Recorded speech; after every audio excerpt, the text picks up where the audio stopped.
क्या आप जानते हैं, भारत का इतिहास एक ऐसी लड़ाई से बदल गया था जहां सिर्फ 15,000 सैनिकों ने 1 लाख की फौज को हरा दिया था। जी हाँ, ये कहानी है 1526 की पानीपत की पहली लड़ाई की, जहां बाबर और इब्राहिम लोदी आमने सामने आए और इस युद्ध ने मुगल साम्राज्य की नींव रखी।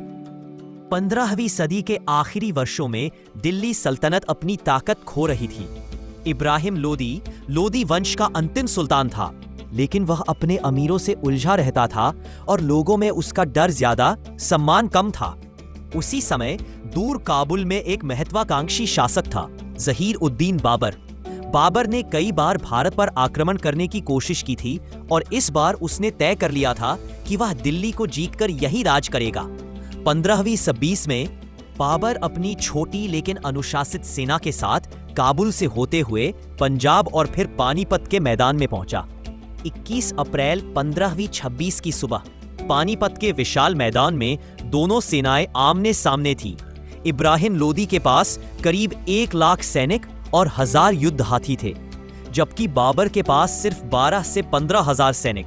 लेकिन उसके पास एक ऐसा हथियार था जो हिंदुस्तान की जमीन पर पहली बार इस्तेमाल हुआ, बारूद और तोपें। बाबर ने अपनी सेना को तुलुगमा नाम की तुर्की रणनीति में सजाया, यानी सेनाओं को कई हिस्सों में बांटकर बीच में तोपें और आगे बंदूकधारी रखे गए, ताकि दुश्मन जैसे ही पास आए उस पर चारों ओर से हमला हो जाए। तोपों की गड़गड़ाहट, धुएं और शोर से लोदी के हाथी घबरा गए। उनकी सेना में अफरा तफरी मच गई और कुछ ही घंटों में लोदी की विशाल सेना बिखर गई। खुद इब्राहिम लोदी भी युद्ध भूमि में मारे गए। ये जीत सिर्फ एक युद्ध की नहीं थी, ये हिंदुस्तान के इतिहास का नया अध्याय था।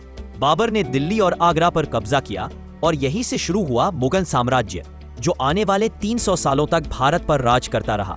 अपनी डायरी बाबरनामा में बाबर ने लिखा, मैंने हिंदुस्तान को जीत लिया।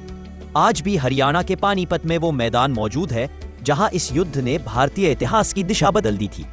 तो दोस्तों, ये थी कहानी पानीपत की पहली लड़ाई की, जहां एक छोटी सेना ने अनुशासन और नई तकनीक की मदद से इतिहास को हमेशा के लिए बदल दिया।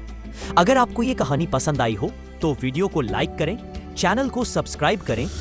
Thank you for watching.